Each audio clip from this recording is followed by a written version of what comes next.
தமிழகத்தினுடைய முன்னாள் முதலமைச்சரும் தற்போதைய எதிர்க்கட்சி தலைவருமான திரு எடப்பாடி கே பழனிசாமி வந்து பார்த்தீங்கன்னா, தேர்தல் வாக்குறுதிகள் அப்படிங்கிற பேர்ல வந்து பார்த்தீங்கன்னா, ஒவ்வொரு இடத்துலயும் ஒவ்வொரு விதமான கருத்துக்கள் அப்படிங்கிறது சொல்லிட்டு வர்றாரு. அப்படி இருக்கக்கூடிய ஒரு சூழ்நிலையில, இப்ப நான் வந்து ஒரு முக்கியமான ஒரு 10 அறிவிப்புகள் வெளியிடுறேன். தேர்தல் அறிக்கை தயாராகிட்டு இருக்குது. இதெல்லாம் நாங்க செய்வோம் ஆட்சிக்கு வந்தான்னு சொல்லிட்டு ஒரு சில விஷயங்கள வந்து ஒரு அப்டேட் குடுத்திருக்கிறாரு. அதத்தான் நம்ம தெரிஞ்சுக்க போறோம். என்ன சொல்ல போறாருன்னு சொல்லி கேட்டீங்கன்னா, முதல்ல மகளிருக்கு மாதானா வந்து ஆட்சிக்கு அதிமுக ஆட்சிக்கு வந்தோடனே ரூ. 2000 குடுக்க போறோம்னு சொல்லியிருக்கிறாரு. நாங்க 2000 குடுக்குறோம்னு சொன்னதுனால தான் பயத்துல ஸ்டாலின் 5000 குடுத்துட்டாருன்னு சொல்லி ஒரு கருத்தை பதிவிட்டிருக்கிறாரு. அடுத்தபடியா வந்து பார்த்தீங்கன்னா, பெண்களைப் போலவே ஆண்களுக்கும் இலவசமான பேருந்து வசதி அப்படிங்கிறது இருக்குது இனிமேட்டு.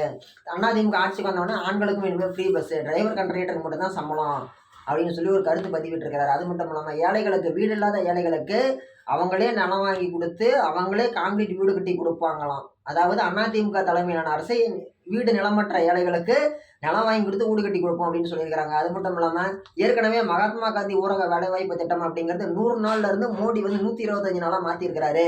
அதிமுக ஆட்சிக்கு வந்தவொடனே இந்த எடப்பாடி கே பழனிசாமி 125 150 நாளா நான் மாத்துவேன் அப்படின்னு சொல்லி ஒரு கருத்து பதிவு பண்ணியிருக்கிறாரு.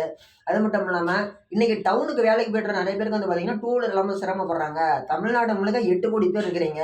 அதுல நாங்க ஒரு 5 லட்சம் அதிமுக காரங்களை மட்டும் செலக்ட் பண்ணி அவங்களுக்கு மட்டும் வந்து பாத்தீங்கன்னா நாங்க வந்து டூ வீலர் வாங்குறதுக்கு 25,000 மானியம் கொடுப்போம் அப்படிங்கிற மாதிரி சொல்லியிருக்கிறாரு. அது மட்டும் இல்லாம சிறுபான்மையினர் வாங்கியிருக்கக்கூடிய கடன் ஓகேங்களா, இதெல்லாம் வந்து பாத்தீங்கன்னா சிறுபான்மையினர் மாற்றுத்திறனாளிகள் வாங்கியிருக்கக்கூடிய கடன் கூட்டுறவு வங்கி கடன்லாம் வந்து பாத்தீங்கன்னா தள்ளுபடி செய்யப்படும் அப்படின்னு ஒரு கருத்து பதிவு பண்ணியிருக்காரு. அது மட்டும் இல்லாம வருடத்திற்கு 3 கேஸ் இலவசமா நாங்க கொடுப்போம்னு சொல்லியிருக்கிறாரு. அது மட்டும் இல்லாம வங்கியில் இருக்கக்கூடிய கல்வி கடன் வந்து பாத்தீங்கன்னா அரசாங்கமே செலுத்திடும்.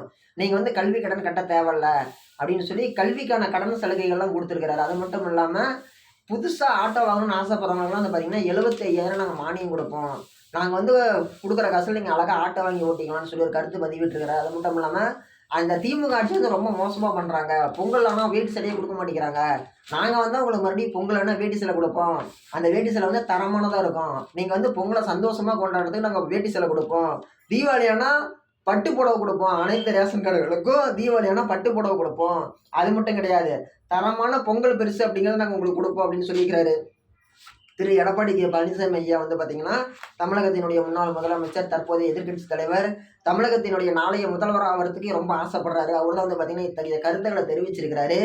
இது மட்டும் கிடையாது, அவர் நிறைய அறிவிப்புகளை தேர்தல் அறிக்கையில வெளியிட போறதாகவும் சொல்லியிருக்கிறாரு. பார்க்கலாம்.